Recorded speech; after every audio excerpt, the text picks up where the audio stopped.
วัสดีครับพ่อแม่พี่น้องและกับเพื่อนๆทุกคนนะครับเด้อมาพอกันอีกแล้วทางช่องเพื่อนคนทำเกษตรสำหรับท่านใดเข้ามาแล้วก็ฝากกดไลค์กดแชร์กดติดตามและอย่าลืมกดกระดิ่งนั้นด้วยครับเด้อผู้ใดแจ้งเตือนคลิปใหม่ๆก็สำหรับคลิปนี้มื้อนี้ได้พี่น้องเด้อมาส่งมั่นมักยีดพี่น้องเกษตรกรเพิ่นเลี้ยงงัวจนต้องพี่น้องทางบ้าน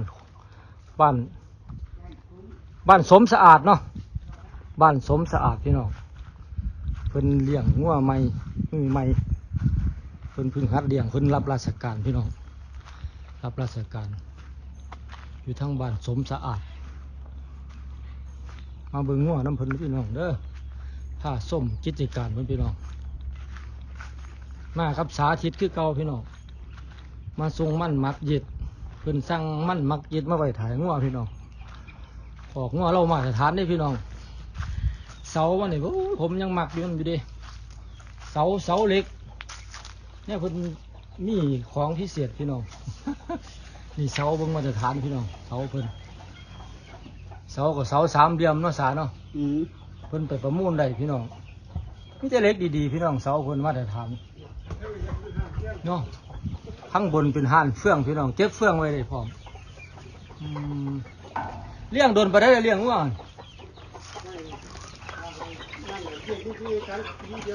โอ้พึ่งเลี้ยงเนาะนี่พี่น้องพึ่งเลี้ยงนี่พี่น้องเล็ดใหม่พัฒนาแต่ว่าคอกนี่สอนคอกพี่น้องนี่จะเล็กดีๆไหมอันนี้เลือดร้อยป่ะนี่พี่น้องKF68โอ้ตีกาเขาจะตีกางามเนาะกาพุ่นไหมนี่ใบเพชรนี่ยังความเรียบร้อยใบเพชรสมยังไว้KF68จริงแม่เพิ่นนี่สายยังแต่มันเป็นสายพัฒนาฮะหนึ่งซื้อมาหลายมันเลยนะแม่ซื้อมา90,000ครับพี่น้องแต่ว่าผมสิบ่ลงทุนเลยผมสิพัฒนาเอาโอ้เฮาซื้อแต่แม่บอกมันมาไว้ซะก่อนเนาะแค่นี้แหละผมสิพัฒนาบัดนี้เฮาจังมาต่อยอดเอาพัฒนาเอาหาพ่อพันธุ์ดีๆมาใส่สิบ่ลงทุนมันเป็นงานนะครับแต่ซึ่งมันคือกำไรเพิ่นแล้วล่ะสิโอ้ซุปหนุนก้อนเอามาก้อนตัวนี้เนาะครับมันลูกแม่เดียวได้ครับแม่บ่ได้แต่แม่มันแก่แล้วแม่มันแต่ขายไปน่ะจึงมาต้องทุนขึ้นเนาะแม่มัน29,000โอ้ขายเดือนจริงนี่แม่นลูกแม่เดียวเบิดเลยหลานเป็นลูกเป็นหลานนั่นพี่น้องอันนี้แม่ใหญ่เพิ่นบ่นี่แม่ใหญ่ขายละน้องแม่ใหญ่น่ะขายแล้วมันโอ้แม่แท้ๆขายไปแล้วอันนี้เพิ่นว่าแม่เพิ่นนั่นซื้อมาแม่เดียวลงทุน25,000ที่ซื้อมาที่แล้วแม่เพิ่นโอ้29,000พี่น้องแม่เพิ่นก็ขายไปได้กำไรได้แม่ก็ได้นี่ขาย9,000แม่ขาย9,000อันที่เหลือนี่ลูกเพิ่นลูกหลานเพิ่นแล้วก็ขายไปก็หลายคล้องหลายนี่พี่น้องบ่จำเป็นต้องไปซื้อมาหลายๆดอกเนาะขายไป3ตัวแล้วมั้งครับลูกขายไป3แล้วยังอยู่จังว่า4 6ตัวพี่น้องงัวตัวเดียวขายไป3ยังอยู่6เลย9ตัวแต่ก่อนเขาเลี้ยงหมูนั่นก่อนเนาะแม่เลี้ยงหมูนั่นก่อนบัดนี้เขาจะมาอยากมาสลินสายพัฒนาจักหน่อยบัดนี้สิมาเลี้ยง2สายซึ่งนี่ก็สิเลี้ยงชาโลเลมีแต่ลูกชาโลเลโอ้ลูกเลี้ยงเนาะผสมหมูหันเลยครับผสมหมูหันไว้เนี่ยทางการเลี้ยงเขานี่เขาขังขอกบ่ขังไว้เบิดมือบ่ครับมันก็ปล่อยให้เดินมันโอ้เขาขังแต่ช่วงเช้าให้กินฟางโอ้ราดกากน้ำตาลจักหน่อยเนาะ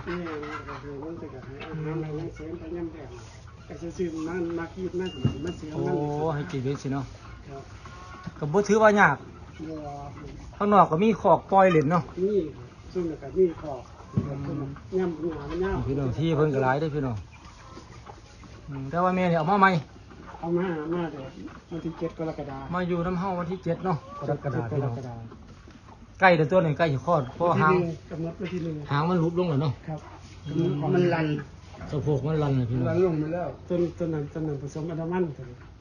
มีแม่นึงเนาะสายพัฒนามี2ตัว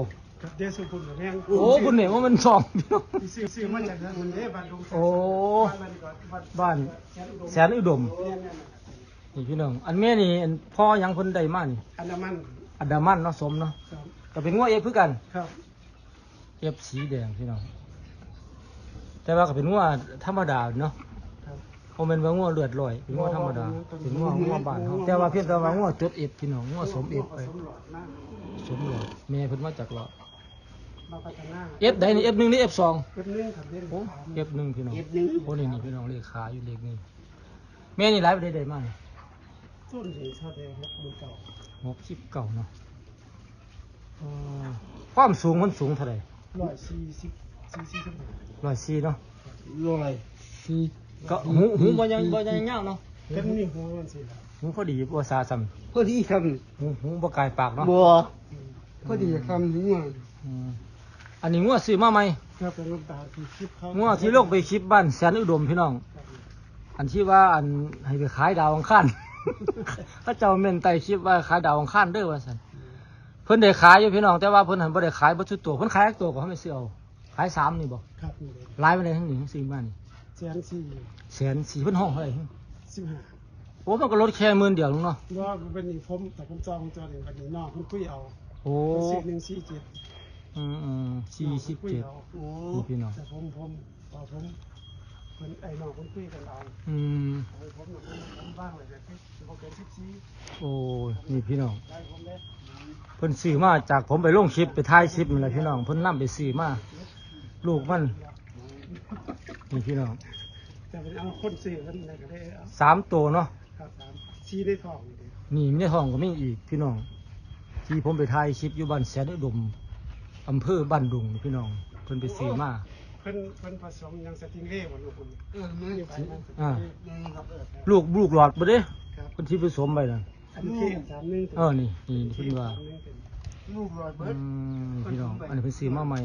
โอ้ฟังเพิ่นเป็นสวนหญ้าเนาะ แม่ทั้งหมดเป็นสวนหญ้า โอ้ที่เฮาก็หลายเด้เนาะ ครับเพิ่นเป็นสวนหญ้า โอ้ที่หลายอยู่ ตีย่าง เนาะ นี่เกิดกัน แต่ว่าเฮาต้องใส่ฝุ่นคอกหลายๆเด้หญ้าอันนี้ ใช้นี่ถึงผมนี่ก็ขอ นี่แหละใส่ให้หนักเลยนี่มันสิมัก แต่เขียวๆนะ แต่ว่าเอาถึงสูงอันนี้บัดเฮาบ่ได้ซับบ่ มันแกซับอยู่ โอ้ มันก็สิมีเครื่องอยู่ของเขา อืม ผมมีเครื่องอยู่ โอ้เดี๋ยวจะขนาดนี้มาซับเดี๋ยวจะน้อยมันสิแก่โพ มั ด นตัดบ่ทัน โอ้ นี่ คนผู้เดียวบ่หรือมีผู้เลี้ยงซอยอยู่ เลยครับผมก็เฮ็ด โอ้ ผู้เดียว คนผู้เดียวเนาะ แม่นเฮ็ดผู้เดียว บ้าน โอ้ ผมบ่ได้จ้างคนเดียวผม เนาะเฮ็ดเองเนาะ แต่ว่าถ้าเขามีเครื่องซับอันยาตัวนั้นมันสิบ่เปลือง ครับ เอามาคลุกใส่ห้ำจักหน่อย เฮ็ดเอาเองเลยครับเชื่อมเอาเองบ่ได้ โอ้นี่พี่น้องแต่ว่าเพิ่นได้เล็กมากเนาะ ครับผมบ่ได้ เล็กก็เล็กอย่างดีที่พี่น้องเล็กป่าๆแหมเพิ่นไปประมูลได้พี่น้องเล็กเศษเล็กเหลือเพิ่นเอามาเฮ็ดแม่นพี่น้อง เล็กอาบน้ อืม ำอาบน้ำยา เล็กอาบน้ำยากำมาไหนพี่น้องนี่เสากลมๆนี่เนาะผมอยู่ได้น้ำเพิ่นอยู่เสามันเสามาตรฐานเด้เพิ่งเขาเริ่มเลี้ยงมาจักปีก็ ตอนเลี้ยงงัวซุ่มนี่มากกว่า10กว่าปีแล้ว โอ้เลี้ยงมาโดนแล้วเนาะ พัฒนา แต่เพียงแต่ว่าเขามาเล่นพวก มันสิ อื เฮ็ด ม กรกฎาคม มาเพิ่งเล่นใหม่ๆคือพวก ครับ สายพัฒนา ครับ ได้มือเมียไม่ก็พอแล้วสำ เนี่ เร็ ย จ ตั้งใจนะตัวนี้ก็สิเฮ็ดเลี้ยงแล้วผมสิเป็นหลอกไปอยากง่วนหลุนง่วนอย่างนั้น อื ลูก ม หน้าเนี่ย วางแผนไว้เนาะ จับแยก แม่นแม่นแม่น ดีกว่าอย่าว่าจะเป็นระบบแม่ อืม แยกออก ที่ปล่อยยางก็หลาย ครับคือลูกเขาก็ไปปล่อยมันดีแล้วเขาก็ปล่อยออกไปแบบ มันเหมาะอยู่ครับคำมันมีอย่าง โอ้ยบ่เหมาะจะได้สามหมอสักทีมันเนาะน้ำเขาก็สะดวกสบายเนาะ น้ำมาพวกลูกคนนึงเปิดก็มือกับพวกเบิด นี่พี่น้อง ฟ้ากันนี่ แบบบ่ต้องไปดิ้นรนบ่ต้องไปเจ้าอยากได้หลายๆพันแบบซื้อมาสูงๆบ่แม่นเนาะ อันนี้มันเป็นแนว เขาต้องเอาสายพัฒนาเอาพี่น้อง 3 ปีผมคิดว่าบ่ต่ำกว่า20 โอ้ยบ่ต่ำแล้วเนาะแต่ขนาดแม่น่ะซื้อมาแม่เดียวเนาะยังเต็มคอกเลยเว้ยซ่องก็มีพี่น้องซ่องก็เล็กมาตรฐานนี่ เล็กก็เล็กไหมพี่น้องนี่เล็กนี่ไหมมึงดูนี่เล็กนี่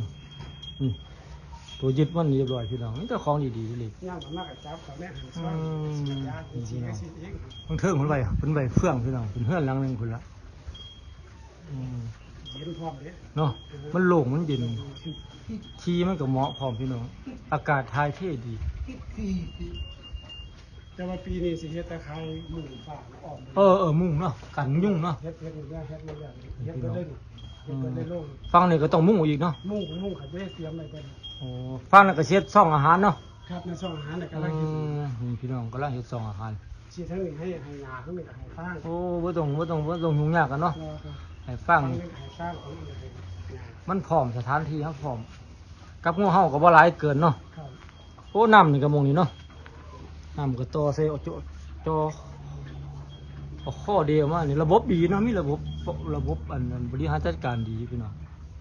แต่ว่าสิพัฒนาไปก็ดีเนาะ แต่สิว่าสิตั้งใจไว้ครับ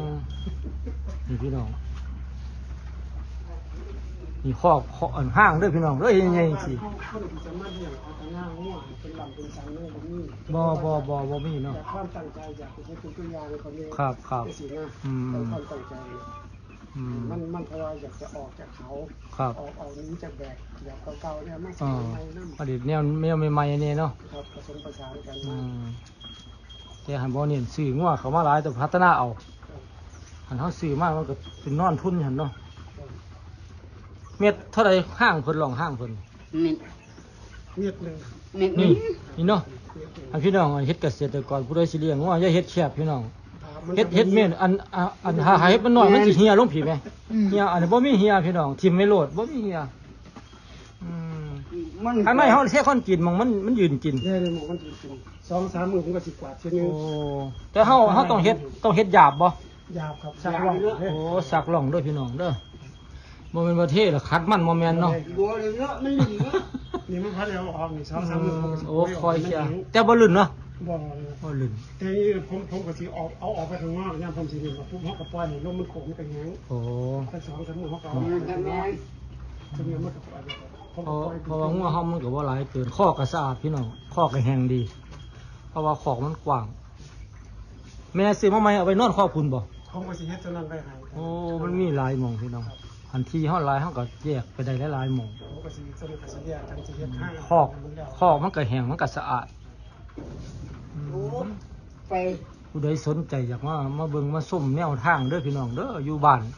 สมสะอาดเนาะ ครับ อืม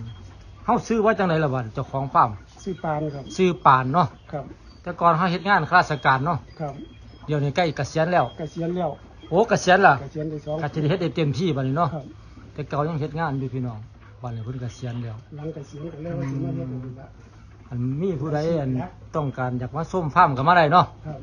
มีเบอร์โทรติดต่อบ่เนาะ นี่ เบอร์ใดเนาะ 089 089 862 862 4317 4317ได้อพี่น้องเด้อชื่อว่าป่านเจ้าของฟาร์มพี่น้องก็เลยอยากมาซื้อมาเบิ่งแนวทางการเลี้ยงเพิ่นก็มาได้พี่น้องอยู่บ้านสมสะอาดตำบลแร่เด้วยเนาะ ครับ ตำบลแร่อำเภอมังโคนจังหวัดสกลนครเด้อพี่น้องเด้อมื้อนี้ว่ามาส่งมั่นเพิ่นพี่น้องเพิ่นไปเยี่ยมส้มฟาร์มไปเบิ่งนั่นน่ะนํเพิ่นก็เลยไปส่งมั่นเพิ่นก็เลยมาส้มฟาร์มเพิ่นพี่น้องเพิ่นไปเบิ่งพันธุ์หญ้านํก็แนะนำเพิ่นอยากเอาหญ้าแห้งกว่าล่ะแล้วมาใส่หม้องใดทั้งใส่ได้เนาะ ครับ ปลูกไว้พี่น้องหันเลี้ยงงัวอย่าขาดสวนหญ้าได้พี่น้องหันขาดหญ้าแล้วคือแล้วเด้สวนหญ้ามาก่อนเฮ็ดปลูกหญ้าซะก่อนจะเอางัวมาเนี่ยเอางัวมาไว้ได้หลายละว่านี่หญ้าบ่มีได้ลำบากให้ดิหญ้าฟางนี่คือสำคัญที่สุดหัว่าอาหารนี่เป็นเรื่องสุดท้ายเนาะ มีแต่รุ่นจะได้ต้องผูกต้องแม่ อืม วันที่1นี่กำหนด เนาะทั้งตัวก็กลายไปจักอาทิตย์ ครับ ทั้งตัวก็ก้อนแล้วแต่จังหวะมัน แต่ว่าอันนี้หางลงแล้วล่ะให้บ่สังเกตสะโพกหางมันลันลงแล้ว จะน้อยก็ลงห้ามอยู่พี่น้องแต่ว่าเพิ่นว่าลงทุนที่แรกกันบ่ได้หลายได้พี่น้อง29,000ตรงนี้จะว่าสิเลี้ยงงัวต้องใส่ทุนเป็น100,000 200,000บ่แม่นเด้มันต้องลงทุนหน่อยๆแล้วเลี้ยงเอาให้มันออกแม่เพลูกบ่แม่นว่าซื้อมาได้หลายแล้วมาขังไว้บ่มีเงี้ยให้กินแล้วจ้อยตายแล้วซาเนาะเห็นหลายหม่องไปเบิ่งหลายหม่องก็เห็นหลายหม่องพี่น้อง